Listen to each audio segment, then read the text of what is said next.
സത്യസ്യ തേ സ്വദൃശ ആത്മന ആത്മനോന്യം വക്താരമീശ വിബുധേഷ്വപി നാനുചക്ഷേ സർവേ വിമോഹിതധിയാം തവ മായയേ മേ ബ്രഹ്മാദയസ്തനുഭൃതോ ബഹിരർത്ഥഭാവാഃ.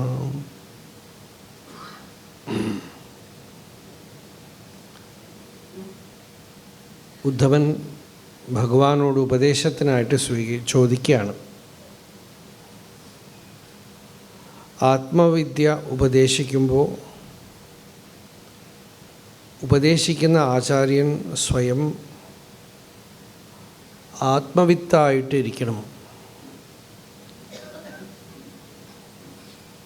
ആത്മജ്ഞൻ, ആത്മാവിനെ അറിഞ്ഞവൻ എന്ന് വെച്ചാൽ ആത്മാവ് തന്നെ. ബ്രഹ്മത്തിനെ അറിഞ്ഞവൻ ബ്രഹ്മം തന്നെ. ബ്രഹ്മവേദ ബ്രഹ്മൈവ ഭവതി. അതിനെ അറിയുന്നവൻ അതിൽ നിന്നും വിട്ടുനിൽക്കുന്നില്ല.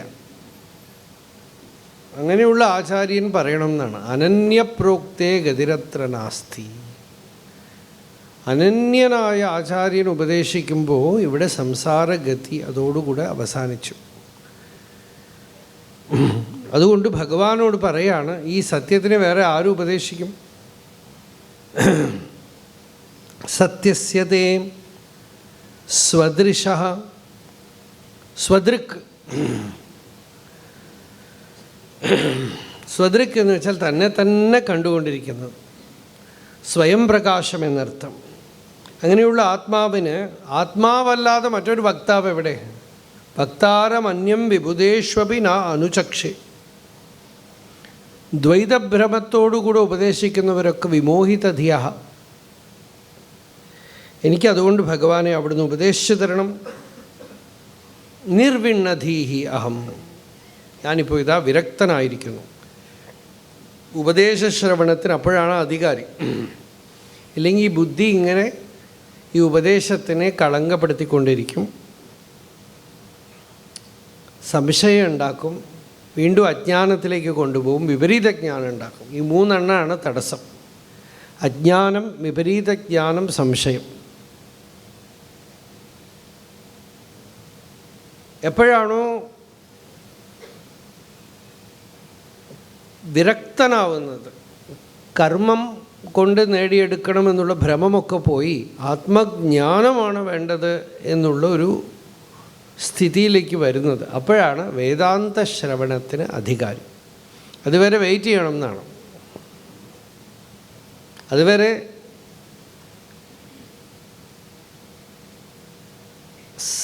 ക്ഷമയോടുകൂടെ കാത്തിരിക്കണം. ഇപ്പോൾ ഉദ്ധവൻ പറഞ്ഞു, ഞാനിപ്പോൾ ഇതാ നിർവേദം, എനിക്ക് വിരക്തി വന്നിരിക്കുന്നു. നാരായണം നരസഖം ശരണം പ്രപദ്യേ. മനുഷ്യന് സഖാവായിട്ടുള്ളത് നാരായണനാണ്. നാരായണം നരസഖം ശരണം പ്രപദ്യേ. ഭഗവാൻ പറഞ്ഞു, ഉദ്ധവ, ഉദ്ധരേത് ആത്മനാത്മാനം. സ്വയമേവ തന്നെ തന്നെ താൻ തന്നെ ഉദ്ധരിക്കണം. ഇതെവിടെയാണ് പറഞ്ഞിരിക്കണം? ഭഗവത്ഗീതയിൽ. അപ്പോൾ ഉദ്ധരേത് ആത്മനാത്മാനം മഗ്നം സംസാരവാരിധൗ എന്ന് വിവേക ചൂടാമണിയിൽ അതിൽ കൂട്ടിച്ചേർത്തു. സംസാരത്തിൽ വീണ് കിടക്കുന്നു എന്ന് വെച്ചാൽ ദുഃഖം, അജ്ഞാനം, ഇതിൽ വീണ് കിടക്കുന്നു എന്നറിയുമ്പോൾ സ്വയമേവ തന്നെ പിടിച്ച് ഉദ്ധരിക്കണം. തനിക്ക് ഒരു ശരീരത്തിനൊരു വയ്യായിക വന്നിട്ടുണ്ട്, ഒരു സൂക്കേട് വന്നിട്ടുണ്ടെങ്കിൽ ആരാണ് നല്ല ഡോക്ടറെ എന്നൊക്കെ അന്വേഷിച്ച് നമ്മൾ പോയി വേണ്ട വിധത്തിൽ മരുന്ന് കഴിച്ചൊക്കെ ചെയ്യണില്ലേ? അപ്പോൾ നമുക്ക് നമ്മളോട് സ്നേഹമുണ്ടല്ലോ. അപ്പോൾ വാസ്തവത്തിൽ നമുക്ക് നമ്മളോട് സ്നേഹമുണ്ടെങ്കിൽ നമ്മളെ തന്നെ ഈ വീണ് കിടക്കുന്ന അവസ്ഥയിൽ നിന്ന് ഉദ്ധരിക്കാനായിട്ട് നമ്മൾ തന്നെ ഒരു വ്രതമെടുക്കണം എന്നാണ്. ഏവം വ്രതഃ. അങ്ങനെ എവിടുന്നാണ് ഉദ്ധരിക്കേണ്ടത്? ഒരു ഡ്രെയിനേജിൽ വീണിരിക്കണം. എന്താണ് ഡ്രെയിനേജ്? അശുഭ ആശയം എന്നാണ്. ഉള്ള ചളിയൊക്കെ ഉള്ള മനസ്സാണ് ഡ്രെയിനേജ്. മനസ്സിൻ്റെ ഉള്ളിൽ വീണുപോയിരിക്കണു. അതിൽ നിന്ന് സ്വയമേവ അറിവിൻ്റെ ബലം കൊണ്ട് ഉദ്ധരിക്കണം. ഒരു ഗുരു വേണ്ടേ? ആത്മാവാണ് ഗുരു. ആത്മൈവ ഗുരു. ഒരു വിവേകം, പൗരുഷമുള്ളവന്. മനുഷ്യനിൽ ഉള്ള ഗുണങ്ങളിൽ ഭഗവാന്റെ അടുത്ത് ചോദിച്ചു, ഭഗവാനെ അങ്ങ് ആരാണ് മനുഷ്യനിൽ? പൗരുഷം നൃഷു എന്ന് പറഞ്ഞു. തനിക്ക് തന്നെ ഹിതം ചെയ്യുന്ന വിൽ പവർ ഉണ്ടല്ലോ, അത് എന്നിൽ നിന്നാണ് വരുന്നത്. അതാണ് കൃപ. നമ്മൾ ഈശ്വരൻ്റെ കൃപ വരണം, ഗ്രേസ് എന്നൊക്കെ പറയണ്ടല്ലോ. എന്താണ് കൃപ എന്ന് വെച്ചാൽ that will power which is intelligent enough to do highest auspiciousness to yourself. നിങ്ങൾക്ക് തന്നെ മംഗളത്തിനെ, ഭദ്രത്തിനെ ചെയ്യാൻ തീരുമാനിച്ചിട്ടുള്ള, നിങ്ങളെ തന്നെ ഉദ്ധരിക്കാൻ തയ്യാറായിട്ടുള്ള വിൽ പവർ ഉണ്ടല്ലോ, അതിന് പേരാണ് ഗ്രേസ്, കൃപ. അതാണ് മഹാപുരുഷ സമ്പർക്കത്തിലൊക്കെ അവിടെയൊക്കെ പോകുമ്പോൾ നമ്മളിൽ ഉള്ളിൽ ഉണരുന്നതും അതാണ്. ഇതാണ് മുഖ്യം. ഇനി ഞാനിങ്ങനെ കിടക്കരുത്, ഞാൻ എന്നെ പിടിച്ചു ഉയർത്തണം എന്ന് തീരുമാനിക്കാനുള്ളൊരു ശക്തി വരണ്ടല്ലോ. അതൊരു എനർജി. ആ എനർജിയാണ് സത്സംഗത്തിൽ നിന്ന് കിട്ടേണ്ടത്. കിട്ടിക്കഴിയുമ്പോൾ അതാണ് ആത്മനഃ ഗുരുഹു ആത്മൈവ. ആത്മാവിന് ആത്മാ തന്നെ ഗുരു. അതും പുരുഷസ്യ എന്ന് വെച്ചാൽ പൗരുഷയുക്തസ്യ. അത് ഉണർന്നു കഴിയുമ്പോൾ, വിവേകമാവുന്ന ഗുരു ഉള്ളിൽ ഉണർന്നു കഴിഞ്ഞാൽ എല്ലായിടത്തുനിന്നും പഠിക്കും. പ്രത്യക്ഷമായിട്ട് കാണുന്നതെന്ന് പഠിക്കും, അനുമാനം കൊണ്ടും പഠിക്കും. പ്രത്യക്ഷം കൊണ്ടും അനുമാനം കൊണ്ടും തനിക്ക് ശ്രേയസ് താൻ തന്നെ ഉണ്ടാക്കിക്കൊള്ളും. ശ്രേയോസൗ അനുവിന്ദത്തെ എന്നാണ്. പലതും കണ്ട് കണ്ട് കണ്ട് മനസ്സിലാക്കിക്കൊള്ളും. ഇങ്ങനെ ആവരുത്, ഇങ്ങനെ ആവണം. രണ്ട് ഗുരുക്കന്മാരും ഉണ്ട് നമുക്ക്. ചിലരെ കണ്ട അങ്ങനെ ആയാൽ ഇത്തരത്തിലുള്ള ദുഃഖങ്ങൾ, വിഷമങ്ങളൊക്കെ വരും. ലോകത്തിൽ അധികവും അങ്ങനത്തെ ഗുരുവാണ്. പലരുടെയും വിഷമങ്ങളും ദുഃഖങ്ങളും ഒക്കെ കണ്ട് നമ്മൾ പഠിക്കും. ഇതിലൊന്നും പെട്ടുപോകരുത്. ദുഃഖാനി ആലോക്യ ജന്തുഷു അലമുദിത വിവേക. പല സ്ഥലത്തും കണ്ട് കണ്ട് മനസ്സിലാക്കുകയാണ്. പിന്നെ പലരും ഉപദേശിക്കും, പല സത്സംഗങ്ങളിൽ നിന്നും അറിവ് കിട്ടും. ഇങ്ങനെയൊക്കെ ആ അറിവൊക്കെ എടുക്കേണ്ടത് നമ്മളാണല്ലോ, അല്ലേ? നമ്മളിങ്ങനെ കേട്ടിട്ട് ഇങ്ങനെ വിട്ടുകളഞ്ഞാൽ ആ അറിവ് പ്രയോജനമില്ല. നമുക്ക് മംഗളമുണ്ടാക്കുന്ന അറിവ്, ശ്രേയോസോ അനുവിന്ദത, ശാസ്ത്രജ്ഞാനമല്ല പറയണത്, നമുക്ക് ഹിതകരമായ അറിവ്. അതാണ് ഇവിടെ ഇത്രയും പറഞ്ഞിട്ട് ഭഗവാൻ പറഞ്ഞു, മഹാപുരുഷന്മാരുടെ രഹസ്യമൊക്കെ വിവേകമാവുന്ന ശക്തി വെച്ചുകൊണ്ട് പല വസ്തുക്കളിൽ നിന്നും വ്യക്തികളിൽ നിന്നുമൊക്കെ അവർ പഠിക്കും. അനുഭവങ്ങളിൽ നിന്ന് അവർ മനനം ചെയ്ത് പഠിച്ച് ഇനിമേലാൽ അങ്ങോട്ട് പോവാത്ത വിധത്തിൽ തന്നെ സംരക്ഷിച്ചു കൊള്ളും. അങ്ങനെ ഒരു കഥ ഞാൻ പറഞ്ഞു തരാം. ഒരു അവധൂതൻ, ആ അവധൂതൻ ഒരു നദീതീരത്തിൽ സഞ്ചരിക്കുകയാണ്. ഞങ്ങളുടെ പരമ്പരയിൽ യദു എന്നൊരു രാജാവുണ്ടായിരുന്നു. രാജാവെന്ന് പറയുമ്പോൾ അദ്ദേഹത്തിന് എല്ലാ സുഖസൗകര്യങ്ങളും ഉണ്ടാവും. അങ്ങനെയുള്ള രാജാവ് ഈ അവധൂതനെ കണ്ടിട്ട് ആശ്ചര്യപ്പെട്ടു പോവുകയാണ്. ഒരു മനുഷ്യനിൽ ഇത്രയധികം പ്രശാന്തി,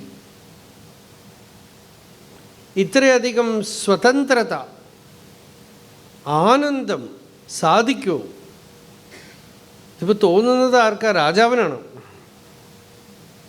രാജാവിനാണ് ശരിക്കും ഇതൊക്കെ വേണ്ടത്, അല്ലേ? ഇങ്ങനെ ആരെവിടെ എന്ന് പറഞ്ഞാൽ അപ്പോൾ ആൾ വരും. പക്ഷേ എന്ത് കാര്യം? സന്തോഷമില്ല, ആനന്ദമില്ല, തൃപ്തിയില്ല. ആ രാജാവ്, രാജാക്കന്മാർ, നല്ല വിവേകമുള്ള രാജാവ്, അതുകൊണ്ടാണ് ആ പരമ്പരയിൽ ഭഗവാൻ അവതരിച്ചത്. വിവേകിയായ രാജാവ് പലരെയും കണ്ടു, വിതുരനും അതാണല്ലോ ഭാഗവതത്തിൽ പറയണത്. രാജാക്കന്മാരെയൊക്കെ കണ്ടു, ദുര്യോധന പോലെയുള്ള ആളുകളെയൊക്കെ കണ്ടു. വലിയ രാജ്യം, സുഖമായിട്ടിരിക്കാം, എല്ലാവരും കൂടെ ചേർന്നിരുന്ന് സന്തോഷമായിട്ടിരിക്കാം. ഒരു സൂചി പോലും കുത്താനുള്ള സ്ഥലം തരില്ല എന്നൊക്കെ പറഞ്ഞ് ബഹളം കൂട്ടി അവസാനം കുരുക്ഷേത്ര ഭൂമിയിൽ കടിക്കാൻ വരുന്ന ചെന്നായ്ക്കളെ ഓടിച്ചു കൊണ്ട് കിടക്കുക അത്രേ. അതാണ് വൈകുന്നേരം ആവുമ്പോൾ ഈ ലക്ഷക്കണക്കിന് സൈനികർ മരിച്ചു കിടക്കുന്ന സ്ഥലത്ത് ഈ ചക്രവർത്തി എവിടെയാണെന്നിപ്പോൾ ആർക്കറിയും? ഇവർ ഈ കാവൽക്കാരിങ്ങനെ തിരഞ്ഞു പോവുകയാണ്. ഭീഷ്മർക്ക് മാത്രം ഇവർ മുമ്പേ ഏർപ്പാടാക്കി, കാരണം കിടക്കുകയാണല്ലോ ജീവനോടെ. അപ്പോൾ ചുറ്റും കുഴിയൊക്കെ വെട്ടി ഈ ചെന്നായ്ക്കളൊന്നും വരാതിരിക്കാൻ വേണ്ടിയിട്ട്. അപ്പോൾ ഇതൊക്കെ അതിൻ്റെ ഡേഞ്ചറാണ്. കഴുക് വരും, പരുന്ത് വരും, ഇതൊക്കെ വരും. കാവലിന് ആളെ ഏർപ്പാടാക്കി ഭീഷ്മർക്ക്. ഇയാളിങ്ങനെ ഈ അടുത്ത് വരുന്ന നായ്ക്കളെയൊക്കെ താൻ തന്നെ ഓടിച്ചു വിട്ടുകൊണ്ട് കിടക്കുകയാണ്, കാലടി വാങ്ങിയിട്ട് ചക്കവരട്ടി. അപ്പോൾ ഇതാണ് സ്ഥിതി. ലോകം മുഴുവൻ പിടിച്ചടക്കാനായിട്ട് തയ്യാറായ ആൾ എല്ലാവരെയും അപമാനിച്ച ദുര്യോധനൻ ഇവിടെ ഇങ്ങനെ കിടക്കുകയാണ്. ഇതൊക്കെ കണ്ടു വിതുരൻ. അതാണ് വിതുരൻ ചോദിക്കണത്, എന്തുകൊണ്ട് മനുഷ്യന് സുഖമായിട്ടിരിക്കാൻ വയ്യ? സന്തുഷ്ടസ്യ നിരീഹസ്യ സ്വാത്മാരാമസ്യ യത്സുഖം കുതസ്തത് കാമലോഭേന ധാവതഃ ഇതസ്തതോ നിശംന്നു. സന്തുഷ്ടനായി ആഗ്രഹമൊന്നുമില്ലാതെ ആത്മാരാമനായിരിക്കുന്നവൻ എന്തൊരു സുഖമുണ്ടോ അത് ആഗ്രഹങ്ങളോടുകൂടെ ഓടി നടക്കുന്നവർക്ക് സാധ്യമല്ല. കുതസ്തത് കാമലോഭേന ധാവതഃ ഇതസ്തതഃ അനിശം. ആഗ്രഹത്തോടുകൂടി അങ്ങോട്ടും ഇങ്ങോട്ടും ഓടി നടക്കുകയാണ്. എങ്ങനെ വരും? അപ്പോൾ ആത്മാവിൽ രമിക്കുന്നതാണ് സുഖം. അപ്പോൾ ഇതറിഞ്ഞുകൊണ്ടാണ് രാജാവ് ചോദിക്കുന്നത്, ഭഗവാനെ ഈ സ്ഥിതി അങ്ങക്ക് എങ്ങനെ വന്നു? ഒന്നും ചെയ്യുന്നില്ല, റിലാക്സ്ഡാണ്, വിശ്രാന്തിയാണ്. എത്രയോ ജന്മങ്ങൾക്ക് ശേഷമാണ് അത്ര മനുഷ്യന് വിശ്രമിക്കാൻ അറിയാം. കാരണം ശരീരത്തിൽ വിശ്രമിക്കാൻ പറ്റില്ല, മനസ്സിൽ വിശ്രമിക്കാൻ പറ്റില്ല, ആത്മാവിലേ ഉള്ളൂ വിശ്രാമം. തുരീയ തലത്തിൽ വിശ്രമിക്കുന്നു യോഗി എന്ന് ശങ്കരാചാര്യർ പറയുന്നുണ്ട്. വിശ്രാന്തിം ആസാദ്യ തുരീയ തൽപ്പേന്ന്. തുരീയമാവുന്ന കട്ടിൽ വിശ്രമിക്കണം അത്രേ. തമിഴിലൊരു ചൊല്ലുണ്ട്, ശിവനേനയെന്ന് പറയും. ശിവനാകുന്ന മഞ്ചത്തിലാണ് ദേവി വിശ്രമം തരണത്. ശിവാകാരേ മഞ്ചേ പരമശിവ പര്യങ്കനിലയാം ഭജന്തി ത്വാം ധന്യാഃ കതിചന ചിദാനന്ദലഹരീം. ശിവനാകുന്ന മഞ്ചത്തിൽ ഈ ദേവിയെ ഭജിക്കുന്നു എന്ന് വെച്ചാൽ അവിടെ ചിത്തം സ്വസ്ഥമാവുകയാണ്. ചിദാനന്ദലഹരി, അവിടെയാണ് വിശ്രാന്തി. എത്രയോ ജന്മങ്ങൾക്ക് ശേഷം ജന്മമൃത്യു ജരാതപ്ത ജന വിശ്രാന്തിദായിനിയില്ലേ, ജനിച്ചും മരിച്ചും വ്യാധിഗ്രസ്തമായും ഒക്കെ മതിയായിട്ട് ഉള്ള ജനങ്ങൾക്ക്, ഭക്തന്മാർക്ക് വിശ്രമം കൊടുക്കണമെന്ന്. ആ വിശ്രമത്തിനെ ഈ യോഗിയിൽ കണ്ടു രാജാവ്. അപ്പം ഈ രാജാവ് ഈ യോഗിയുടെ അടുത്ത് ചെന്ന് ചോദിച്ചു, ഏതോ ഒരു വിശാരദാവിദ്യ അങ്ങയുടെ കയ്യിലുണ്ട്. വൈശാരദ്യം എന്നാണ് അതിന് പേര്. അതാണ് ശാരദ എന്ന് ദേവിക്ക് പേര്. ബ്രഹ്മവിദ്യാസ്വരൂപിണിയായി ദേവിക്ക് ശാരദ എന്ന് പേര് വരാൻ കാരണം വൈശാരദ്യം. വൈശാരദ്യം എന്ന് വെച്ചാൽ വിശുദ്ധി എന്ന് വെച്ചാൽ ഭൂമ. ഭേദമുള്ളത്തോളം കാലം വൈശാരദ്യം വരില്ല എന്നാണ്. ഇപ്പം സർവഭേദബുദ്ധിയും പോയതോടുകൂടെ യാം വിദ്യാം ആശ്രിത്യ ഭവാന് വിദ്വാൻ സന്ന് ബാലവതി ചരതി. വലിയ വിദ്വാനാണ്, കണ്ടാൽ അതും അറിയുന്നുണ്ട്. പക്ഷെ കൊച്ചു കുട്ടികളുടെ കൂടെ കളിച്ച് രസിച്ച് ഇങ്ങനെ നടന്നു പോവാണ്. വിദ്വാൻ ശരതി ബാലവത്. എല്ലാ ജ്ഞാനവും സമ്പാദിച്ച് പാണ്ഡിത്യം നിർവിദ്യ ബാല്യേന തിഷ്ഠാസേത്. എന്ന് ബൃഹദാരണ്യകം. പാണ്ഡിത്യം നല്ലവണ്ണം നിശേഷം സുസ്പഷ്ടമായി പണ്ഡിതനായി ആത്മവിദ്യയെ നല്ലവണ്ണം നിശ്ചയിച്ചിട്ട് ബാല്യേന തിഷ്ഠാസേത്, കൊച്ചുകുട്ടിയെ പോലായി. അപ്പോൾ അങ്ങനെ സഞ്ചരിക്കുന്ന ആ യോഗിയെ കണ്ടിട്ട് ചോദിക്കുക, ഇതെങ്ങനെ സഞ്ചരിക്കുന്നു? ഞാനൊരു കുട്ടിയെ കണ്ടു പഠിച്ചു. ഒരു കുട്ടിയെ കണ്ടാണ് ഞാൻ പഠിച്ചത്. കുട്ടികളുടെ സ്വാതന്ത്ര്യം നമുക്കില്ല. അവരിതിൻ്റെ ഇടയിൽ കൂടെ ഇങ്ങനെ അവർ വിചാരിച്ചിരിക്കും ഇതൊക്കെ കഴിഞ്ഞിട്ട് പോകണമെന്നൊന്നും അവർ തീരുമാനിക്കില്ല. വിട്ടാൽ അങ്ങനെ പോകും, എവിടെ വേണമെങ്കിൽ പോകും. വർത്തേയത്യക്തമാന സുഖമതി ശിശുവത് നിസ്സഹായശ്രേയം. ചെറിയ കുട്ടിയെ പോലെ ഞാൻ നിസ്സഹായനായിട്ട് സഞ്ചരിക്കുമാറാകട്ടെ ഭഗവാനെ എന്ന്. ചെറിയ കുട്ടികളെ പോലെ ഞാനിപ്പോൾ അവിടുന്ന് ഇവിടുന്നൊക്കെ എടുക്കുകയാണ് കഥ. അപ്പോൾ ഈ വേദാന്ത വിദ്യയൊക്കെ നല്ലവണ്ണം സ്പഷ്ടമായി അറിഞ്ഞിട്ട് ജീവൻ മുക്തൻ ഒരു കൊച്ചുകുട്ടിയെ പോലെ ഫ്രീ ആയിരുന്നു. ബാലവത് ക്രീഡേത് വിദ്വാൻ. ചിലർ ബാലവത് ക്രീഡ എന്ന് വെച്ച കുട്ടികൾ നഖം കടിക്കണ പോലെ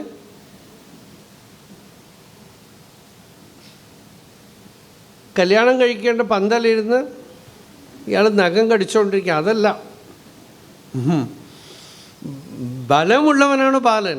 ഏറ്റവും ബലം അതാണ് പ്രഹ്ലാദൻ്റെ കഥയിൽ അറിയണത്. ബലം, ഹിരണ്യകശിപുവിനെ വിറപ്പിക്കുന്ന ബലം അല്ലേ? അപ്പോൾ ബാലനാണ് ബലം. ഒരു ബാലൻ കരഞ്ഞാൽ ആരും മുട്ടുകുത്തിപ്പോവും. അപ്പോൾ ബാലൻ്റെ ബലമുള്ളതാണ് ബാലന്. ബാല്യം എന്ന് വെച്ചാൽ ബലമുള്ളത്, ജ്ഞാനബലമുള്ളവനാണ് ബാലൻ. അങ്ങനെ സ്വതന്ത്രമായി ഈ അറിവിനെ സ്വാംശീകരിച്ച്, ഇപ്പം നോക്കൂ, ഈ അവധൂതൻ നമ്മളെപ്പോലെയൊക്കെ എന്തെങ്കിലും പ്രഭാഷണം ചെയ്യുന്നത് കണ്ടിട്ടാണോ രാജാവ് അങ്ങ് എങ്ങനെ ഇരിക്കണമെന്ന് ചോദിച്ചത്? അല്ല, ചുമ്മാ തെരുവിലിങ്ങനെ നടക്കുന്നത് കണ്ടപ്പോൾ തന്നെ ആ പ്രസന്നത, ആ ശാന്തി, അത് കണ്ടിട്ട് ചോദിക്കുകയാണ് രാജാവ്, എങ്ങനെയാണ് ഇത്ര ഫ്രീ ആയിട്ടിരിക്കാൻ കഴിയുന്നത്? ആളുകളിങ്ങനെ ധർമ്മത്തിന് വേണ്ടിയും അർത്ഥത്തിന് വേണ്ടിയും കാമത്തിന് വേണ്ടിയും ഓടി നടക്കുമ്പോൾ, അവരുടെ ആയുസ് മുഴുവൻ അതിൽ പോകുമ്പോൾ അങ്ങ് നല്ല ആരോഗ്യവാനാണ്, ക്രാന്തദർശിയാണ്, നല്ല സാമർത്ഥ്യമുണ്ട്, കാണാൻ നന്നായിട്ടുണ്ട്, അമൃതഭാഷണനാണ്, ഒന്നും ചെയ്യുന്നില്ല, ഒന്നിനു വേണ്ടി ഉദ്യമിക്കുന്നില്ല, എന്നിട്ട് ജഡോന്മത്ത പിശാചവത് ഇങ്ങനെ സഞ്ചരിക്കുന്നുവല്ലോ. ജനങ്ങളൊക്കെ ആഗ്രഹങ്ങൾ കൊണ്ട് പലതിനു വേണ്ടിയിട്ടും ഓടി നടന്ന് കാട്ടുതീയിൽ പെട്ട പോലെയാണ് ഓടുന്നത്. ഇതിൻ്റെ നടുക്ക് വെള്ളത്തിലിറങ്ങി നിൽക്കുകയാണല്ലോ അങ്ങനെയാണ്, ശീതളമായിട്ട് ശാന്തമായിട്ട്. കാട്ടിൽ ഈ ആന നിൽക്കുമത്ര എങ്ങനെ, അതുപോലെ എല്ലാ സ്ഥലത്തും തീ പിടിക്കുമ്പോൾ വെള്ളത്തിലിറങ്ങി നിൽക്കുന്ന പോലെ ഈ സംസാരത്തിലെ എല്ലാവരുടെ വിഷമങ്ങൾക്ക് നടുവിലും അങ്ങ് മാത്രം ഇത്ര ശീതളമായിട്ടിരിക്കാനുള്ള രഹസ്യം എന്താണ്?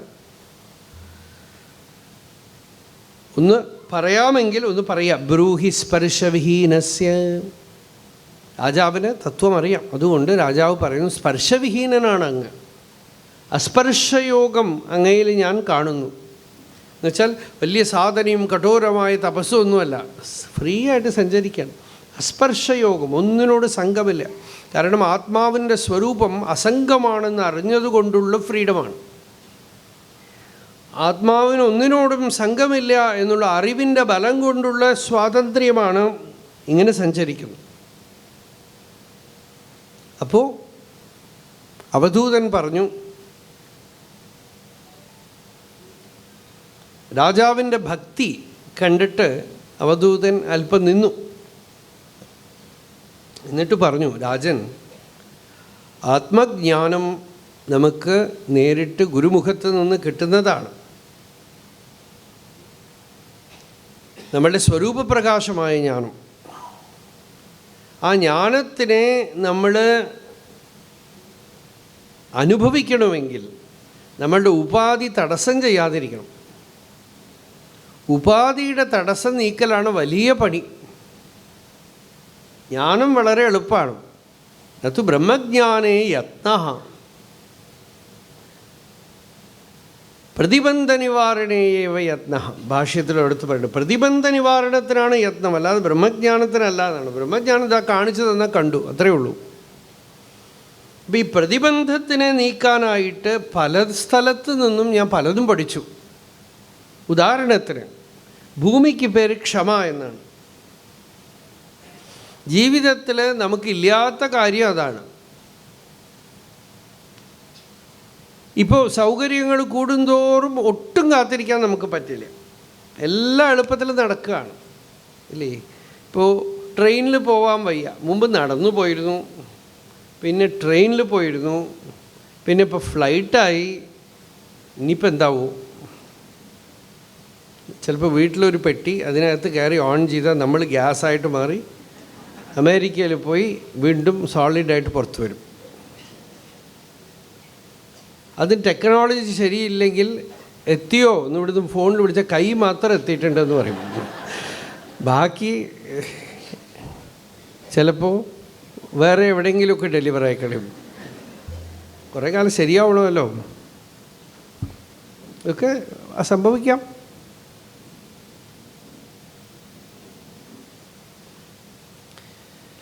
അപ്പം ഇങ്ങനെയൊക്കെ ക്ഷമയില്ല.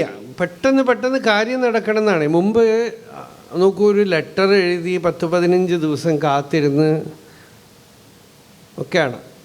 ഈ ഗ്രാമങ്ങളിലൊക്കെ ഇങ്ങനെ രാവിലെ ആയാൽ ഈ അമ്മമാർക്ക് ഒരു പണിയേ ഉള്ളൂ, പാചകമൊക്കെ ചെയ്ത് വെച്ച് ഉമ്മർത്ത് വന്നിരുന്ന് ഈ പോസ്റ്റ്മാനെയും കാത്തുകൊണ്ടിരിക്കുക.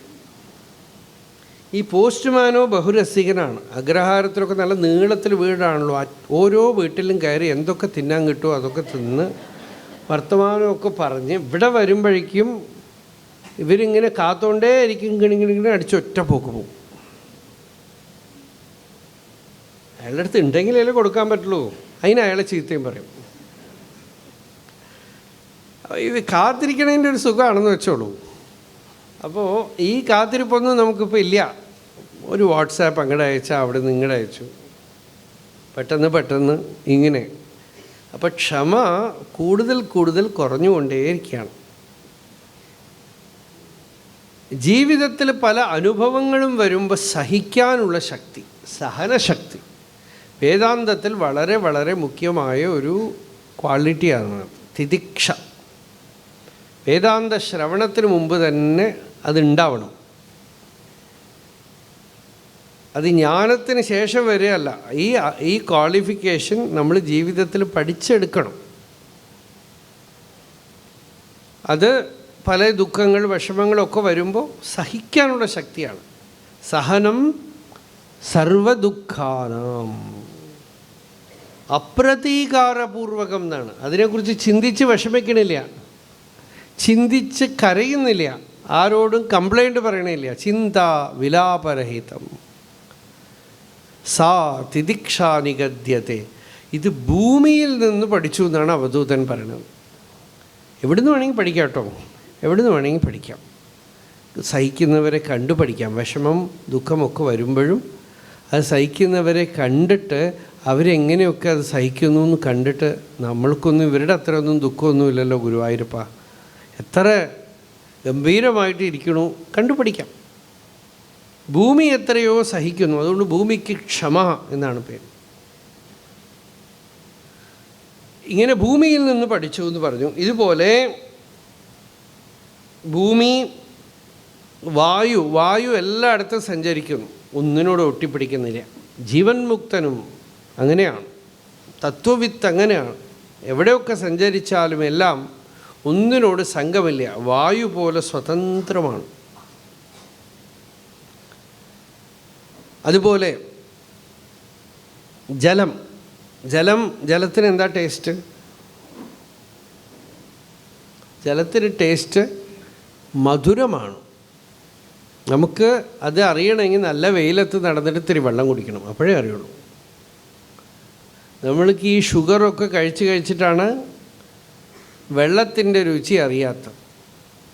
നമ്മൾ വിചാരിക്കണു വെല്ലത്തിലാണ് രുചി എന്നാണ്. വെല്ലത്തിലല്ല, വെള്ളത്തിലാണ് രുചി. ചിലപ്പോൾ വെല്ലം എന്നുള്ള പേര് വന്നതും അതെന്നായിരിക്കും. കരിമ്പിലുള്ള വെള്ളമാണ് വെല്ലം. കരിമ്പിലുള്ള വെള്ളം എടുത്തിട്ടാണ് വെല്ലം ഉണ്ടാക്കുന്നത്. അപ്പോൾ ജലത്തിലാണ് ടേസ്റ്റ് എന്ന് പറയുന്നത്. ഈ ജലം പോലെ ജലം നമുക്ക് പഠിപ്പിക്കും. യോഗികൾ പലരും ജലത്തിൻ്റെ അടുത്താണ് പഠിക്കുന്നത്. വായുവിൻ്റെ അടുത്ത്, ഭൂമിയുടെ അടുത്ത് പഠിച്ചു ആദ്യം അല്ലേ. ഭൂമിയുടെ സ്ഥിരത, ക്ഷമ, മറ്റൊന്ന് സ്ഥിരതയാണ്. യോഗിക്ക് വേണ്ടത് സ്ഥിരതയാണ്. യോഗത്തിൽ സ്ഥിരത, സാധനയിൽ സ്ഥിരത, ആസനസ്ഥൈര്യം, ഇരുന്നിടത്ത് നിന്ന് അനങ്ങാതിരിക്കുക. അതാണ് നമുക്ക് പീഠപൂജയൊക്കെ ചെയ്യുമ്പോൾ പൃഥിവിയാണ്. അപ്പോൾ പൃഥിവിയിൽ നിന്ന് പഠിക്കുന്നത് അനങ്ങാതിരിക്കാൻ. ഒരു മണ്ണാങ്കട്ട എങ്ങനെ ഇട്ടാൽ അത് അങ്ങോട്ട് ഇങ്ങോട്ട് പോവില്ല. വെള്ളം ഒഴിച്ചാൽ വശങ്ങളിലേക്ക് പോവും, അഗ്നി മുകളിലേക്കും പോവും, വായു കുറച്ചുകൂടെ വ്യാപിക്കും, ആകാശം സർവ്വവ്യാപിയാണ്. ഇങ്ങനെ പഞ്ചഭൂതങ്ങളിൽ വ്യാപ്തിയേറിക്കൊണ്ടേയിരിക്കും. ഇപ്പോൾ ഭൂമിയിൽ നിന്ന് പഠിക്കുന്നത് എന്താ? അനങ്ങാതിരിക്കാം. യോഗത്തിലിരിക്കുമ്പോൾ അനങ്ങാതിരിക്കാനുള്ള ശക്തി, അചലത്വം. പിന്നെ പഠിക്കുന്നത് വായുവിൽ നിന്നാണ്. വായുവാണ് ഗുരു. പ്രാണഃ ഗുരുഹു, പ്രാണഃ ആചാര്യഃ. അപ്പോൾ പ്രാണനെ ശ്രദ്ധിച്ചാണ് യോഗികൾ എല്ലാ ശാസ്ത്രവും കണ്ടുപിടിച്ചിരിക്കുന്നത്. ആയുർവേദാദി ഗ്രന്ഥങ്ങളൊക്കെ എഴുതിയിരിക്കുന്നത് പ്രാണനെ ശ്രദ്ധിച്ചാണ്. ആയുർവേദം എന്ന് വെച്ചാൽ തന്നെ പ്രാണൻ്റെ വേദം എന്നാണ് അർത്ഥം. ആയുസ് എന്ന് വെച്ചാൽ ഇത്ര കാലം എന്നല്ല അർത്ഥം. പ്രാണ, ആയുഹു പ്രാണ, പ്രാണൻ്റെ ശാസ്ത്രമാണത്. അപ്പോൾ പ്രാണനാണ് വിഷയം. പ്രാണൻ, നമ്മൾ പ്രാണനെ ശ്രദ്ധിച്ചുകൊണ്ട് തന്നെ സാധന ചെയ്യാം. വേറെ ഒരു സാധനയും ചെയ്യാൻ പറ്റില്ലെങ്കിൽ പ്രാണായാമം ഒന്നും വേണ്ട. നാസ്തികന് പോലും ചെയ്യാവുന്ന ഒരു ധ്യാനമാണ് വെറുതെ പ്രാണനെ ശ്രദ്ധിക്കുക. വളരെ എളുപ്പമാണ്, ഏറ്റവും ബുദ്ധിമുട്ടാണ്. എന്താ എളുപ്പമാണെന്ന് വെച്ചാൽ ഒരു ബുദ്ധിമുട്ടുമില്ല, അതിങ്ങനെ പ്രാണനെ ശ്രദ്ധിക്കണം. ബുദ്ധിമുട്ട് എന്താണെന്ന് വെച്ചാൽ അപ്പം അറിയാം നമ്മുടെ മനസ്സ് എത്ര ചഞ്ചലമാണ്, മനസ്സും പ്രാണനും എത്ര കൂടി ഇണങ്ങിയിരിക്കുന്നു. അതെങ്ങനെ പ്രാണനെയും കൊണ്ടുപോകും, പ്രാണൻ മനസ്സിനെയും കൊണ്ടുപോകും, ചഞ്ചലമാവും. പക്ഷെ വളരെ ഷുവറായിട്ടുള്ള ഒരു മെഡിറ്റേഷൻ പ്രാക്ടീസാണ്. ആരും നിങ്ങൾക്ക് ഉപദേശം തരാതെ ചെയ്യാവുന്ന ഒരു മെഡിറ്റേഷനാണ്. പ്രാണനെ കൺട്രോൾ ചെയ്യേണ്ട, പിടിക്കേണ്ട, ഒന്നും വേണ്ട, വെറുതെ ശ്രദ്ധിക്കുക. പ്രത്യവേക്ഷണ പ്രാണായാമം.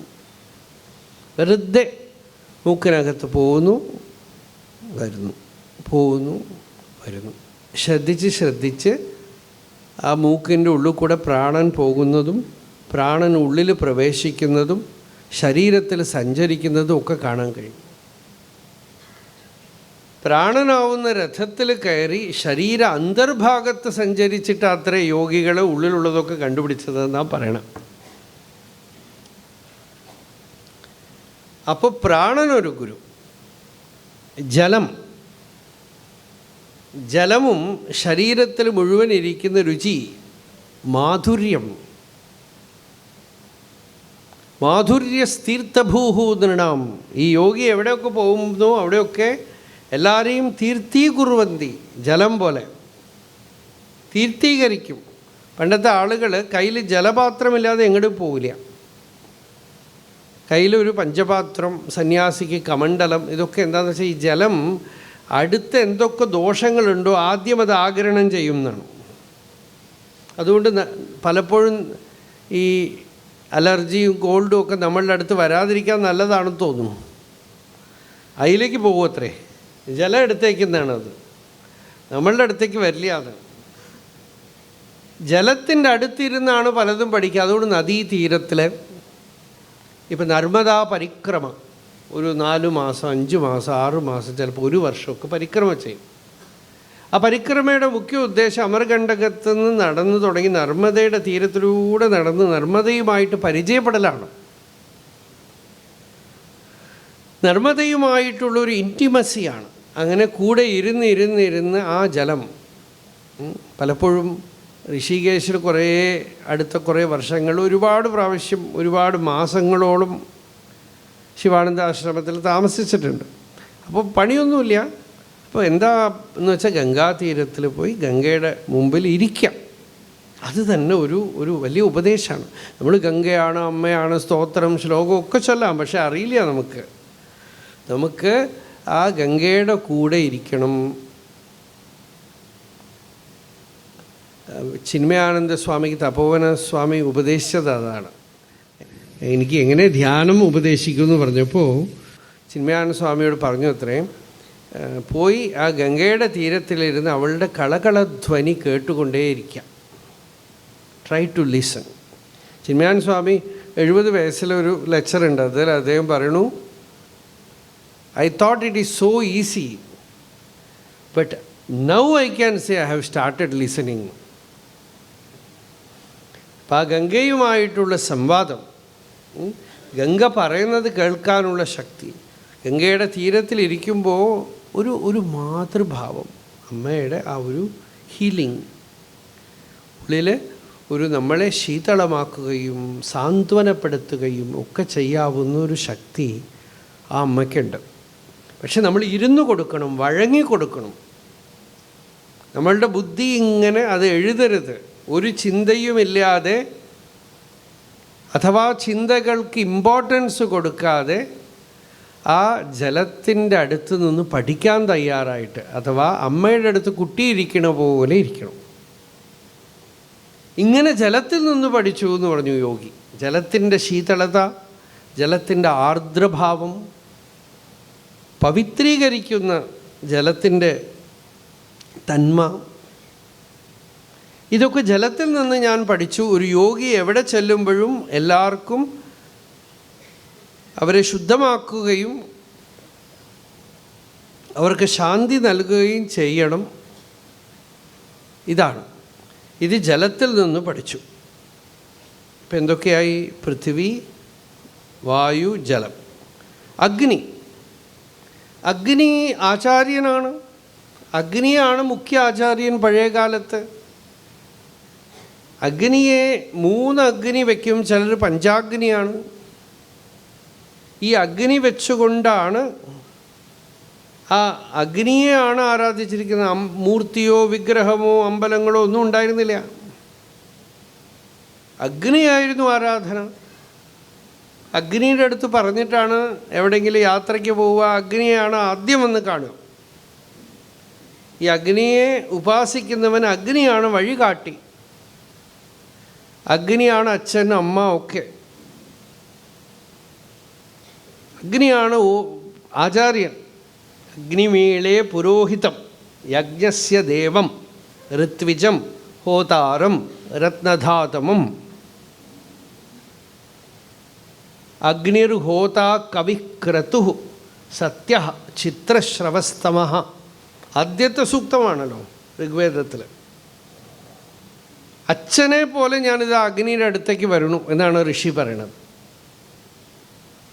സനഫ് പിതേവ സൂനവേഗ്നേ സൂപായനോ ഭവ. അങ്ങനെ ആ അഗ്നിയിൽ നിന്ന് പഠിക്കുകയാണ്. എന്താണ്? എന്തിട്ടാലും ഭസ്മമാക്കുക.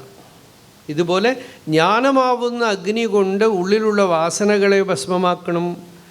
ഭക്ഷിക്കുന്ന ഭക്ഷണത്തിനെ വൈശ്വാനരാഗ്നി ഭസ്മമാക്കണം. യോഗിക്ക് പലയിടത്തും പോയി കിട്ടുന്ന ഭിക്ഷയാണ്. അപ്പം അതൊക്കെ ദഹിപ്പിക്കാനുള്ള വൈശ്വാനരാഗ്നി, ജാഠരാഗ്നി വേണം.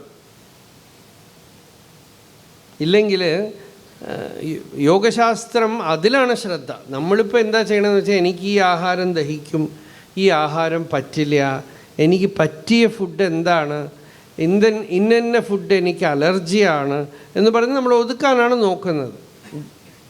അപ്പോൾ കൂടുതൽ കൂടുതൽ നമ്മളുടെ പ്രാണൻ ലോ ആയിക്കൊണ്ടേയിരിക്കുകയാണ്. കാരണം വീക്ക്നെസ് നോക്കി നോക്കി അഡ്ജസ്റ്റ്മെൻറ്റ് ചെയ്യാണ്. അവർ പറയണത് എന്താണെന്ന് വെച്ചാൽ, പ്രാണനെ കൂടുതൽ കൂടുതൽ കത്തിക്കാനുള്ള വഴിയുണ്ടോ നോക്കുന്നതാണ്. പ്രാണൻ കൂടുതൽ ജ്വലിക്കട്ടെ, എന്തിട്ടാലും ദഹിപ്പിക്കാൻ കഴിയുമെങ്കിൽ നല്ലത്. അഗസ്ത്യനൊക്കെ ആ വിദ്യ ഉണ്ടായിരുന്നു എന്നാണ്. അതുകൊണ്ടാണ് ഈ കാട്ടിലൂടെ ചെല്ലുന്ന ഋഷികളെയൊക്കെ ഇൽവാലൻ വാതാപിയും കൂടെ ഊണ് കഴിക്കാൻ വിളിക്കും. എന്നിട്ട് വാതാപി ആടായിട്ടോ മത്തനായിട്ടോ എന്തെങ്കിലുമൊക്കെ ആയിട്ട് മാറും. വെജിറ്റേറിയൻ ആണോ നോൺ വെജിറ്റേറിയൻ ആണോ ചോദിക്കും. അതിനനുസരിച്ച് അയാൾ മാറിക്കോളും. എന്നിട്ട് അയാളെ വെട്ടി ആഹാരം ഉണ്ടാക്കിയിട്ട് കൊടുക്കും. കൊടുത്തു കഴിഞ്ഞാൽ ഇവർ കഴിച്ചു കഴിഞ്ഞാൽ പുറത്ത് നിന്ന് വാതാപി വാതാപി എന്ന് ഇല്ലുവലൻ വിളിച്ചു കഴിഞ്ഞാൽ ഇയാൾ വയറ് കീറി പുറത്ത് വരും അത്രേ. അപ്പോൾ പല ആഹാരവും നമുക്ക് അങ്ങനെയാണല്ലോ ഇല്ലേ, ചിലതൊക്കെ ഉള്ളിൽ പോയി കഴിഞ്ഞാൽ. അപ്പോൾ ഈ അഗസ്ത്യൻ ഇത് മനസ്സിലാക്കിയിട്ട് ഭഗവാൻ അഗസ്ത്യൻ ആ വഴിക്ക് പോവുകയാണ്. ഊണ് കഴിക്കാൻ വിളിച്ചു, പോയി ഭംഗിയായിട്ട് സുഖമായിട്ട് കഴിച്ചു. വാതാപിയാണ് ഉള്ളിൽ പോയത്. സുഖമായിട്ട് കഴിച്ചു. കുറേ കഴിഞ്ഞ് ഏമ്പക്കവും വിട്ടു. വാതാപി ജീർണോ ഭവ. ഇല്ലുവലൻ വാതാപി വിളിക്കുകയാണ്. ഇനി വരാത്ത താപിയാണ്. വാ എന്ന് വിളിച്ചിട്ട് കാര്യമില്ല, ഇനി നാളെ രാവിലെ. എന്താന്ന് വെച്ചാൽ വാതാപി ജീർണിച്ച് പോയി. എന്താ, എന്തും ജീർണിപ്പിക്കാനുള്ള ശക്തി അഗസ്ത്യന് ഉണ്ടായിരുന്നു അത്രേ. അതാണ് രാമായണത്തിൽ, വാൽമീകി രാമായണത്തിൽ ഭഗവാൻ ഇങ്ങനെ വനത്തിലൂടെ സഞ്ചരിച്ച് പല സ്ഥലങ്ങളിൽ യാത്രയൊക്കെ ചെയ്ത് വന്ന് അഗസ്ത്യാശ്രമത്തിൻ്റെ ഏകദേശം ഒരു 100 മൈൽ ദൂരത്തോളം അസുരന്മാർ, രാക്ഷസന്മാർ ആരുമില്ല. എന്താണെന്ന് വെച്ചാൽ ബാക്കിയുള്ള ഋഷികളൊക്കെ പേടിക്കും, ചിലപ്പോൾ ശപിക്കും, എന്തെങ്കിലുമൊക്കെ ചെയ്യും. ഈ ഋഷി തിന്നുകളയും. ഇവർക്കൊക്കെ അങ്ങനെയാണ് വേണ്ടത്. അല്ലാതെ ഇങ്ങനെ ഈ സാത്വികമായിട്ട് മിഞ്ഞെന്ന് പറഞ്ഞുകൊണ്ടിരുന്ന കയറി എഴുന്നേറ്റ് നടക്കും. തിന്ന് ജീർണിപ്പിച്ച് വിസർജനം ചെയ്ത് കളയണം, അതാണ് വേണ്ടതെന്നാണ്. അപ്പോൾ അങ്ങനെയുള്ള ഋഷിയായിരുന്നു അഗസ്ത്യൻ. അപ്പോൾ അഗസ്ത്യൻ, അപ്പോൾ അഗ്നിയിൽ ഈ രഹസ്യം, അഹം വൈശ്വാനരോ ഭൂത്വാ പ്രാണിനാം ദേഹമാശ്രിത പ്രാണാപാന സമായുക്ത പചാമ്യന്നം ചതുർവിധം. ഞാൻ വൈശ്വാനരാഗ്നിയായിട്ടിരുന്നിട്ട് കഴിക്കുന്ന ഭക്ഷണമൊക്കെ ഉള്ളിലാണ് പാചകം ചെയ്യുന്നത്. ഉള്ളിൽ അതൊക്കെ ജീർണിപ്പിച്ച്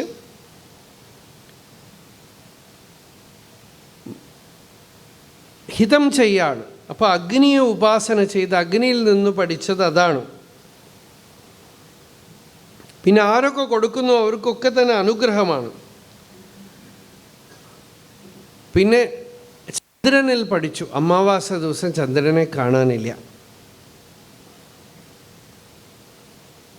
പിന്നെ പതുക്കെ അതിൻ്റെ കീറ്റുകൾ വന്ന് കാണുന്നു. പൗർണമിയാവുമ്പോൾ മുഴുവനും കാണുന്നു. വീണ്ടും കുറഞ്ഞു പോകും. പക്ഷേ ചന്ദ്രന് ഒരു ദോഷവുമില്ല. ചന്ദ്രൻ അതേപടി തന്നെ ഇരിക്കുന്നുണ്ട്. കാണുന്നതിലാണ് വ്യത്യാസം. ഇതേപോലെ ആത്മാ സദാ മാറാതെ ഇരിക്കുന്നു. ശരീരമാണ് മാറിക്കൊണ്ടേയിരിക്കുന്നത്.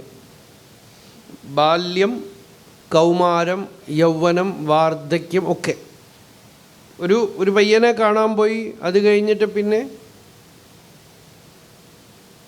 30 വർഷം കഴിഞ്ഞിട്ട് ആ ആളെ കാണാൻ പോകുമ്പോൾ ആ കുട്ടി എവിടെ എന്ന് ചോദിച്ചാൽ, കുട്ടി എന്ന് പറഞ്ഞാൽ എന്താ, ഒരു 100 കിലോ സാധനം വരുന്നു. അപ്പം ചോദിച്ചു, അതല്ല അന്ന് ഞാൻ കണ്ടില്ലേ, അവനെവിടെ? അവൻ തന്നെയത്.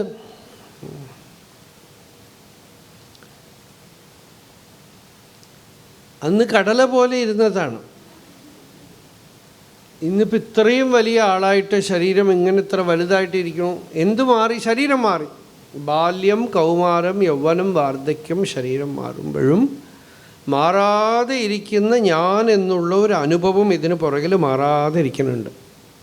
ശരീരം പരിണമിച്ചു കൊണ്ടേയിരിക്കുമ്പോഴും ഞാൻ എന്നുള്ള അനുഭവം ഇതിന് പുറകിൽ മാറാതിരിക്കുന്നത് കൊണ്ടാണ് നമുക്ക് മാറണതൊന്നും അറിയണില്ല. എന്തെങ്കിലും റിഫ്ലക്റ്റിംഗ് മീഡിയ വേണം, അപ്പോഴേ അറിയുള്ളൂ. ഒന്നുമില്ല കണ്ണാടി വേണം, അല്ലെങ്കിൽ ഫോട്ടോ വേണം, അല്ലെങ്കിൽ ആരെങ്കിലും പറയണം. എന്നാലും ശരിക്കൊന്നും അറിയില്ല. അറിയോ? ഇമാജിനേഷനാണ് നമ്മളെക്കുറിച്ച്. മറ്റുള്ളവരെ കാണുമ്പോൾ അറിയുന്ന അത്ര കൂടെ വെടുപ്പായിട്ട് നമുക്ക് നമ്മളെക്കുറിച്ച് അറിയില്ല. ഫോട്ടോ ഒക്കെ നോക്കിയാലും മുമ്പിൽ കാണാം, സൈഡിൽ വെച്ച് നോക്കി എത്ര തന്നെ നോക്കാൻ പറ്റും? നമുക്കറിയില്ല. മറ്റുള്ളവർക്കാണ് നമ്മളെ കാണുമ്പോൾ നമ്മുടെ ശരീരത്തിൻ്റെ വണ്ണവും വലുപ്പവും മെലിഞ്ഞിരിക്കണതും തടിച്ചിരിക്കണതും സ്ഥൗല്യം, കാർശ്യം, വ്യാധയ ഒക്കെ അവർക്കാണ്. അപ്പം നമ്മളെ സംബന്ധിച്ചിടത്തോളം നമ്മളെന്താ? ഈ ഒരു ചോദ്യമാണ് സെൽഫ് എൻക്വയറി. മറ്റുള്ളവരെ സംബന്ധിച്ചിടത്തോളം നമ്മൾ ഈ കാണുന്ന ഫോട്ടോയിൽ കാണുന്ന രൂപമാണ്. നിങ്ങളെ സംബന്ധിച്ചിടത്തോളം നിങ്ങളെന്താ?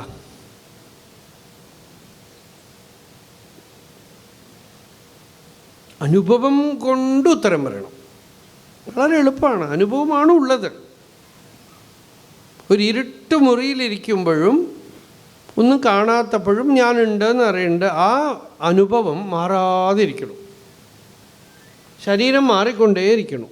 ബാല്യം, കൗമാരം, യൗവനം, വാർദ്ധക്യം. ഇങ്ങനെ വേണം വേദാന്തം അറിയാൻ. ഇതാണ് മനനം. ഇങ്ങനെ മനനം ചെയ്ത് വേണം വേദാന്തം അറിയാൻ.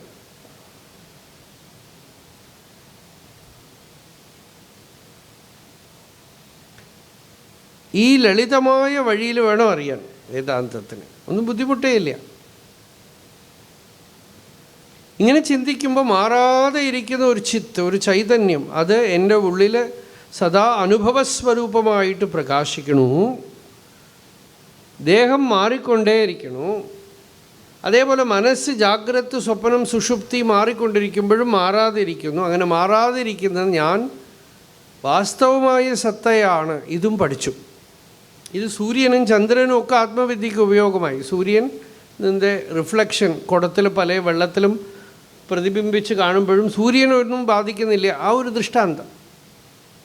ഇതൊക്കെ ഇങ്ങനെ പലതും പഠിച്ച് ആ ആത്മവിദ്യയെ നിശ്ചയിച്ചു. ആകാശമൊന്ന് വിട്ടുകളഞ്ഞു നമ്മൾ. ആകാശത്തിൽ സർവവ്യാപിത്വം പഠിച്ചു. അവ്യവച്ഛേദം, വ്യാപിത്വം, അവ്യവച്ഛേദം, അൺഇൻറ്ററപ്റ്റഡ് എക്സ്പീരിയൻസ്. ആകാശം സർവവ്യാപിയാണെന്നുള്ളത്, ആകാശത്തിനെ പോലെയാണ് ആത്മാ എന്നുള്ളത് ആകാശത്തിൽ നിന്നും പഠിച്ചു. ഇങ്ങനെ ഓരോരുത്തരിൽ നിന്നും പഠിക്കുകയാണ്. ത്വത്കാരുണ്യേ പ്രവൃത്തേ കൈവനഹി ഗുരുഃ ലോകവൃത്തേപി ഭൂമൻ സർവാക്രാന്താപി ഭൂമിഃ നഹി ചലതി തതഃ സക്ഷമാം ശിക്ഷയേയം ഗൃഹീയാമീശ തത്വത് വിഷയപരിചയേപി അപ്രസക്തിം സമീരാത് വ്യാപ്തത്വം ച ആത്മനോ മേ ഗഗനഗുരുവശാത് ഭാതി നിർലേപതാ ച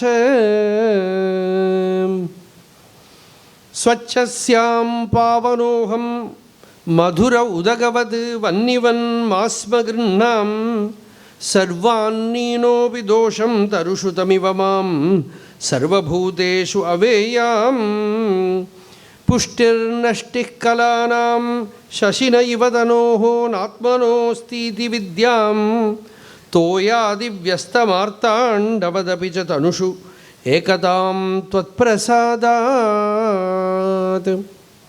ഇങ്ങനെ സ്വച്ഛന്ദ വിഹാരിയായിട്ട് ഇങ്ങനെ സഞ്ചരിക്കുകയാണ് അവധൂതൻ. അവധൂതൻ്റെ യാത്രയിൽ കുറച്ച് വിശ്രമിക്കട്ടെ. 2-3 അധ്യായം വായിച്ചിട്ട് പിന്നെ നമ്മൾ നോക്കാം.